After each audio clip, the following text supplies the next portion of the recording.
Halo Cusamen, selamat datang di podcast School of Life bersama Tius. Kembali lagi di sini di episode yang ke-16. Dan kali ini aku mau bahas sebuah tema yang aku sendiri nggak pro di dalam itu, yang aku sendiri juga masih harus banyak belajar. Dan seperti yang udah aku janjiin di beberapa episode sebelumnya, yaitu tentang lingkaran hubungan, atau dalam bahasa Inggrisnya relationship circles. Sebelum kita mulai, aku mau kasih satu curhatan. Kayak aku mau membiasakan untuk curhat sebelum aku mulai bahas tema deh, yaitu tentang apa yang paling aktual dalam hidupku. Jadi kayak share sama temen aja. Aku hari-hari ini sedang libur dari kerjaan, cuti 1 minggu, dan aku menikmatinya, dan aku berusaha untuk produktif dalam seminggu ini, buat podcast, baca buku, kerjain kerjaan rumah, kerjain beberapa hal yang aku sempat tunda karena nggak ada waktu, ya. Tapi ich habe genug zu tun. Aku punya cukup hal-hal yang harus aku kerjakan, ya. Semoga aku bisa tetap semangat juga. Kamu juga tetap semangat. Apapun yang kamu hadapi, percayalah bahwa beban yang kamu alami itu nggak melebihi kekuatan kamu kok. Aku percaya tentang hal itu dan aku yakin itu juga berlaku buat kamu. Oke, mari kita mulai. So, kita mulai dengan apa sih hubungan itu? Menurutku hubungan adalah sebuah alat atau sebuah jembatan yang menjembatani antara satu individu kepada individu yang lain. Hubungan itu bisa baik, bisa jelek. Kayak istilahnya jalan gitu. Kalau misalnya kamu antara kota A sama kota B jalannya jelek, pasti bakal susah gitu untuk mengakses ke situ. Kalau misalnya jalan tol, cepet ber gitu. Bahkan mungkin sehari bisa 2-3 kali karena kamu berpikir, jalan kok lancar kok gitu. Hubungan itu juga ada hubungan kayak jalan gitu. Bisa pendek, bisa jauh. Jadi kalau misalnya kamu punya hubungan yang jauh sama orang, bukan jarak ya di sini. Cuman kita analogikan seperti jarak. Kalau misalnya kamu jauh, itu akan lama gitu. Akan susah gitu untuk menghubungi. Tapi kalau kamu punya hubungan yang pendek jaraknya sama orang, itu cepet gitu. Langsung kontak deal gitu. Itu hubungan. Dan hubungan itu menurutku penting. Karena yang aku percaya juga manusia nggak bisa hidup sendiri. Butuh setidaknya satu orang yang sangat dekat sama kita. Kita butuh setidaknya satu orang yang sangat dekat sama kita. Yang tahu tentang kita, yang kita bisa percaya untuk taruh beban kita atau berbagi beban, berbagi kesenangan.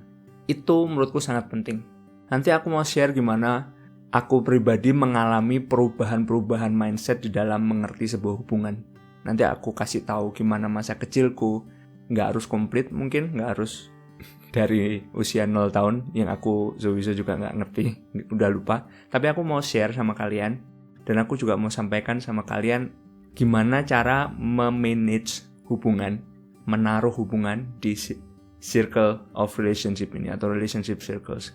Dengan mengetahui relationship circles ini, aku harap kita bisa lebih better untuk memanage orang-orang yang ada di sekitar kita, yaitu orang lain tahu siapa dia dalam hidup kita, dan kita pun juga harus tahu, especially kita, harus tahu siapa dia, siapa mereka di dalam hidup kita. Sehingga, ini benefitnya, kita bisa memberi porsi yang tepat sama orang-orang itu. Kita bisa kasih porsi emosi yang pas sama mereka, porsi waktu yang pas sama mereka, bahkan mungkin uang, finansial. Hal ini emang gak gampang, hal ini butuh pengalaman, tapi seenggaknya kalau kalian tahu gimana mindsetnya, semoga ini bisa bantu gitu.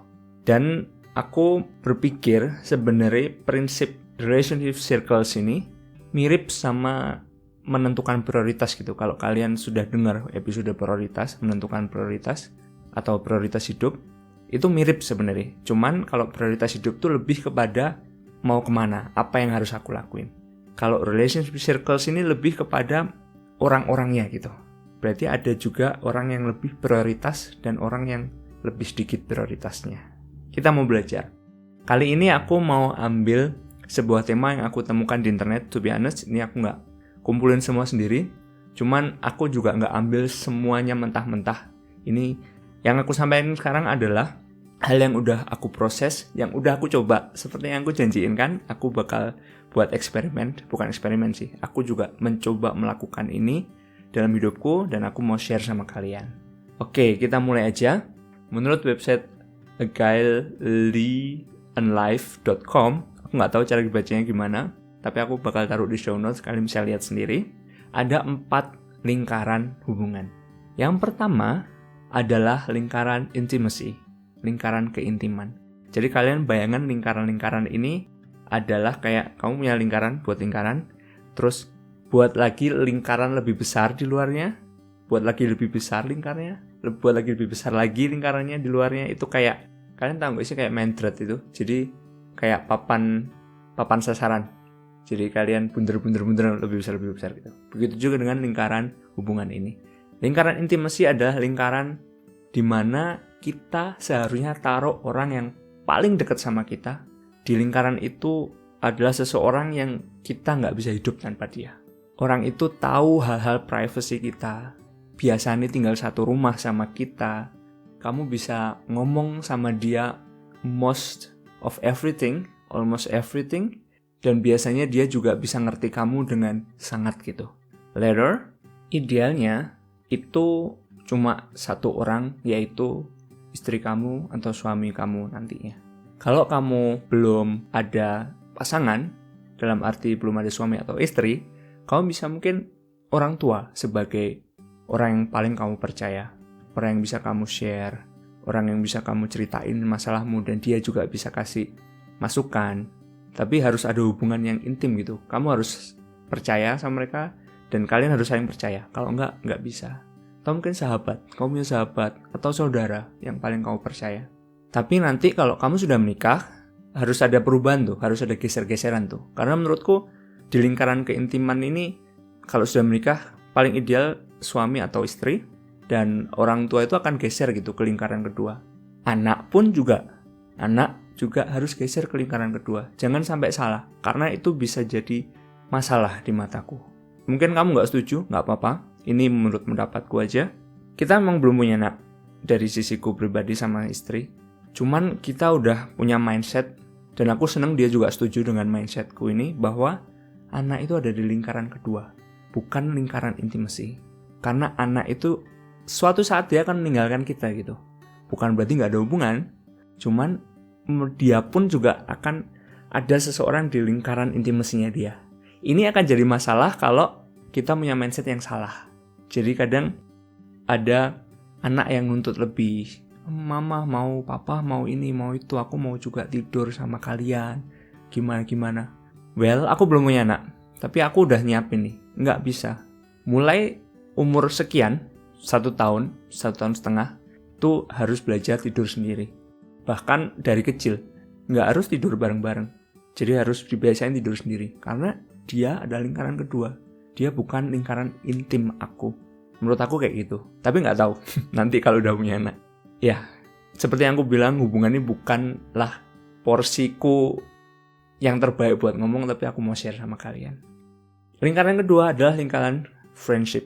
Menurutku juga lingkaran family. Friendship and family. Di lingkaran ini adalah tempatnya orang-orang yang dekat sama kamu. Kamu bisa share suka kamu, duka kamu, trouble, masalah-masalah kamu, good news. Tapi di lingkaran ini bukan lingkaran keintiman. Jadi biasanya sedikit kontak fisik gitu. Teman, sahabat, saudara yang kamu benar-benar percaya gitu. Cuman yang aku percaya juga, hubungan yang berkualitas itu tidak harus didasari sama hubungan darah. Itu yang aku percaya. Karena menurutku lebih kepada hubungan emosi. Hubungan emosi di mana kamu benar-benar merasakan kenyamanan, dan kamu menyamankan orang lain saat bersama kamu, saat ngobrol. Butuh waktu untuk diinvestasikan dalam hubungan.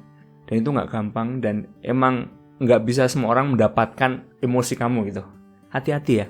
Jangan salah taruh emosi. Jangan sampai kamu menaruh emosimu, waktumu sama orang yang nggak tepat. Karena mungkin bisa jadi destruktif. Well, aku serahin sama kamu. Aku percaya kamu bisa menentukan siapa orang-orang yang tepat yang masuk intimacy, siapa orang yang tepat yang masuk friendship. Lingkaran berikutnya adalah lingkaran participation. Di situ biasanya teman kerja, orang-orang yang sering ketemu sama kamu, tapi bukan teman dekat. Tolong bedain teman sama kenalan. Kalau di Jerman, Freunde und Bekannten. Jadi ada Freunde itu teman, Bekannten itu kenalan. Jadi nggak semua orang yang kamu kenal itu adalah teman kamu. Karena kamu nggak mau share banyak hal sama mereka. Sama kenalan-kenalanmu, nggak harus. Kalian boleh tukar kabar. Kalau ketemu kan, halo apa kabar, dan lain-lain. Tapi kan kalian nggak harus cerita masalah kalian. Jadi hargai privasi kamu sendiri. Jangan kayak aku, nanti aku ceritain semuanya, tapi aku mau selesai ini dulu ya. Lingkaran yang terakhir, yang paling luar, itu adalah the circle of exchange. Exchange. Gimana sih ngomongnya? The circle of exchange. Jadi ada pertukaran gitu, ada transaksi. Di sini tuh biasanya kayak dokter kamu, tempat kamu, orang yang potong rambut kamu, itu kan juga ada pertukaran gitu. Jadi lebih ke transaksi gitu. Nilainya cuma karena transaksi. Kamu ketemu cuma karena transaksi. Kamu beli di supermarket, terus ada karyawan yang sering ketemu, kan juga berinteraksi kan. Itu kan juga ada hubungan. Tapi nilainya sebatas bertransaksi aja gitu, nggak lebih itu. Jadi ada 4 lingkaran hubungan. Yang pertama, intimacy, friendship, participation, dan the circle of exchange. Oke, kalau kita tahu 4 hal ini, sekarang adalah waktunya kamu untuk menentukan siapa yang masuk lingkaran mana. Kalau kamu tulis boleh, kamu cuma diangan-angan juga terserah kamu. Kamu bisa mulai taruh nih. Si A itu orang yang paling dekat sama aku, orang yang paling aku percaya. Oke, aku masukkan dia intimacy. Si B, we enjoy a lot of time together, we spend time together, and aku taruh dia di friendship. C, D, dan E juga aku taruh di friendships. Terus ini kolega kerjaku, ini karyawanku yang paling aku percaya, aku masukin di participation, misalnya gitu. Yang lain, circle of exchange, misalnya gitu. Kamu yang tahu, kamu yang menentukan, dan kamu berhak menggeser beberapa orang dari lingkaran-lingkaran kamu. Jangan takut, karena buat apa kamu punya hubungan yang tidak membuat kamu nyaman gitu. Daripada menyalahkan, gara-gara dia, gara-gara ini, gara-gara itu, buat apa gitu? Buang-buang emosi, buang-buang waktu, cut it. Just cut it. Don't be afraid. Kamu yang menentukan siapa orang-orang di sekitar kamu. Okay? And it's okay. It's okay to be like that. Sekarang aku mau cerita sesuatu dari pengalamanku. It's not easy to tell you actually, karena aku punya banyak kenalan. Ada beberapa teman juga. Aku bukan orang yang sangat terbuka sama kehidupan pribadiku. Mungkin aku cerita dulu. Aku dulu kurang tahu tentang prinsip ini. Dan buat aku juga nggak terlalu penting. Karena yang terpenting adalah be nice to people. Menjadi baik di hadapan orang. Sapa orang. Nggak usah konfrontasi sama orang. Ya kan? Buat apa? Iya aja gitu. Yang penting mereka seneng. Aku mungkin tipe orang yang people pleaser. Menyenangkan orang lain. Karena dari kultur juga gitu, diajari gitu. Juga terkesan baik kan di agama. Ya, jadi yang baik, jadi orang baik, jangan nyakitin. Which is good, it's good. Cuman ya itu cuma itu yang aku tahu. Jadi aku nggak ada yang ngajarin gimana cara taruh orang gitu, memperlakukan dia harus diginiin, dia harus diginiin. Kalau temen tuh harus diginiin. Itu waktu itu nggak ada yang ngajarin. Jadi kalau aku bisa bayangkan sekarang tuh aku cuma punya satu circle dulu. Nggak ada kayak friendship, nggak. Cuma ada satu circle di mana kamu bisa masuk situ, aku bisa cerita, tapi begitu kita udah deket, aku langsung menjauh. Karena buat aku terlalu deket gitu. Itulah yang membuat aku selama ini ngerasa aku tuh sendirian. Aku tuh single fighter gitu menurut aku. Nggak ada yang namanya temen yang deket banget sama aku, dimana aku cerita banyak hal. For me, people come and go, just like that. Jadi, aku nggak bilang ini baik ya, aku cuma cerita. Kamu nyimpulin baik apa jelek, kamu bisa belajar dari sini. Tapi buat aku tuh gampang banget untuk meninggalkan seseorang. Dan jujur, kadang-kadang merasa sayang ya gitu. Nggak ada hubungan yang baik lagi. Cuman, kadang-kadang aku juga nggak terlalu mempermasalahkan itu gitu. Mungkin karena aku nggak terbiasa punya sahabat, aku nggak terbiasa punya teman baik, aku nggak terbiasa diajak cerita hal-hal yang mendalam, yang bersentuhan dari hati ke hati. Aku tuh nggak biasa cerita itu sama orang. Jadi saat aku udah mulai deket sama orang, terus aku ngerasa, aduh ini udah terlalu deket, aku keluar lagi gitu. Mungkin karena aku juga menutup diri aku sendiri gitu. Itulah kenapa saat aku dulu punya pacar, aku kan cerita banyak tuh. Itu menjadi sangat intim gitu sama dia. Hubungannya cerita, dan aku gak mau melepaskan orang itu. Juga waktu itu di rumah pun, di keluarga, aku juga gak banyak tuh cerita kayak hati ke hati, cerita yang gimana sih cara memperlakukan wanita, gimana cara ngomong, gimana harus sama temen, sama sahabat. Itu aku gak terlalu banyak dapat cerita itu gitu. Sayang banget gak banyak untuk mendapat kesempatan itu. Akhirnya seperti yang aku cerita tadi, aku ngerasa aku tuh single fighter gitu. Aku harus melakukan semua sendiri, dalam arti emosional ya, bukan kerja sendiri, bayar sekolah sendiri, enggak. Aku dibiayai orang tua, aku bersyukur banget sama itu. Aku dibiayai nenek juga, I'm so thankful for that. Cuman secara emosional tuh aku bertarung sendiri gitu loh. Dan itu berlangsung juga sampai aku di Jerman. Di Jerman aku semuanya harus serba sendiri. Lebih lagi, nggak cuma emosional tapi physical, financial juga dibantu orang tua beberapa kali. Cuman secara garis besar aku harus menghidupi sendiri. Ngurus semua yang tentang kertas-kertas birokrasi sendiri, pergi cari informasi sendiri, tanya orang sendiri, dan puji Tuhan juga aku banyak ditolong orang. Aku sangat bersyukur banget. Aku berterima kasih banget Tuhan kasih orang-orang itu, meskipun seperti yang aku bilang, sekarang aku juga ada di posisi dimana aku gak punya kontak yang baik sama mereka. Tapi itu masalahku. It's my problem, but I'm very thankful for them. So, oke, itu dari aku. Cerita dari aku. Aku harap kamu bisa belajar sesuatu. Mungkin aku gak bisa ngajarin banyak hal dalam hal hubungan. Cuman aku pun juga belajar untuk menerapkan hubungan ini, lingkaran hubungan ini sama hidupku. Beberapa bulan ini aku mulai membuka diri sama beberapa orang. Aku mulai tanya kabar dengan beberapa orang sesuai porsinya. Ada yang mendapat jatah waktu banyak banget, ada yang sedikit banget. Aku mulai menetapkan, ini teman baikku, ini teman baikku, ini teman biasa, ini kolega aku kerja gitu. Aku mulai menetapkan orang-orang itu seperti yang aku janjiin. Aku mau belajar menerapkan lingkaran hubungan ini dalam hidupku. Dan aku mulai lebih plong gitu. Aku mulai ngerasa I have best friend gitu. Aku bilang sama dia. Kelihatan cheesy banget ya. Cheesy banget. Aku bilang, bro, kamu tuh teman baikku bro. Aku bisa cerita banyak hal sama kamu. Aku bilang gitu sama dia loh. Meskipun kita gak tiap hari ketemu, tapi seenggaknya seminggu sekali ketemu. Kita ngobrol 2-3 jam, tukar pikiran, tanya kabar, udah gitu. Sesekali WhatsApp, bro, kasih gambar lucu, video lucu. Aku juga share, aku baru beli HP baru nih bro gitu. Dan aku sangat sayang sama temanku ini. Dia orang yang dapat respect dari aku, bukan karena prestasinya, bukan karena dia mungkin punya banyak hal. Dia punya banyak hal, tapi bukan karena itu aku respect sama dia. Tapi karena pribadinya dia, karakternya dia, aku punya respect banyak sama dia. Oke. Selain daripada itu, istriku tuh juga jadi orang yang paling intim dalam hidupku. Aku cerita banyak hal sama dia. Aku bahkan ngomongin orang juga sama dia. Jadi kita punya jendela yang sama gitu. Kita melihat dari jendela yang sama. Meskipun kadang-kadang kita juga bertengkar. Kita punya pemikiran yang berbeda karena kita dua karakter yang sangat-sangat berbeda. Tapi di situ ternyata aku didewasakan, dia juga didewasakan dengan sangat. Aku bisa lihat banyak perubahan dalam hidupnya dia. Dan kami yang kulihat tuh semakin harmonis gitu. Mungkin kadang-kadang juga kesel banget, capek banget. Cuman kebahagiaan itu harus diusahakan.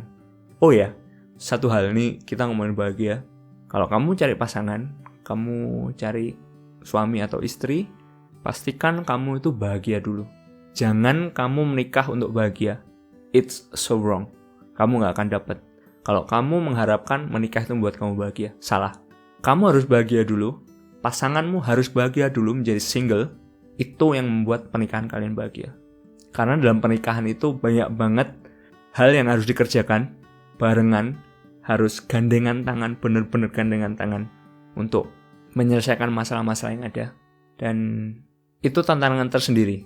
Memang enak sih, ada yang menopang saat kamu lemah, ada yang menguatkan saat kamu capek. Cuman kamu juga harus menguatkan dia saat dia capek. Kamu harus menopang dia saat dia gak kuat. Gitu. Harus saling melayani, saling mengasihi, saling mencium, saling embrace satu sama lain gitu loh. Jaga kata-kata supaya gak nyakitin dia. Dan juga sebaliknya. Kayak gitu. Oke, banyak banget sebenarnya yang bisa aku ngomongin hubungan. Aku banyak banget punya pergumulan dalam hubungan. Gak semua hubungan yang aku jalani berjalan lancar. Ada juga yang masih berantakan banget. Ada juga yang masih bertarung dalam hati. Aku harus taruh dia kemana gitu. Tapi the end of the day, I just can say thank you God for everything. Aku berterima kasih banget sama Tuhan. Aku gak bisa bilang enggak. Kalau sama Tuhan Yesus tuh kayak I'm so thankful for everything dia udah kasih sama aku. Mungkin kamu Muslim, mungkin kamu Buddha, kamu Hindu, kamu Katolik, atau ada agama apa lain, aku gak tahu. Aku respect kamu dengan agama kamu. Di sini aku cuma mau bilang, aku cuma ungkapin makasih sama Tuhanku, yaitu Tuhan Yesus, buat semua yang udah dia kasih dalam hidupku. Dan aku harap kamu bisa belajar dari apa yang aku sampaikan, dari pengalaman hidupku, dari kesaksian aku. Makasih banget buat dengerin podcast ini. Makasih udah dukung podcast ini. Aku benar-benar gak nyangka podcast ini bisa banyak banget yang dengerin. Dan I'm proud of you, really. And I hope we can be friends. Oh iya, satu hal yang aku lupa bilang bahwa kalian itu ada di lingkaran friendship aku. Jadi aku juga belajar share sama kalian. Dan aku pengen banget kalian juga komentar balik gitu. Lewat email atau lewat apapun itu. Aku berusaha baca. Kalau email harusnya aku baca. Tapi kalau misalnya kamu komentar di manapun kamu lagi dengerin ini. Di SoundCloud atau kayak SoundCloud gak ada deh. Google apa, iPhone, podcast. Mungkin aku gak baca.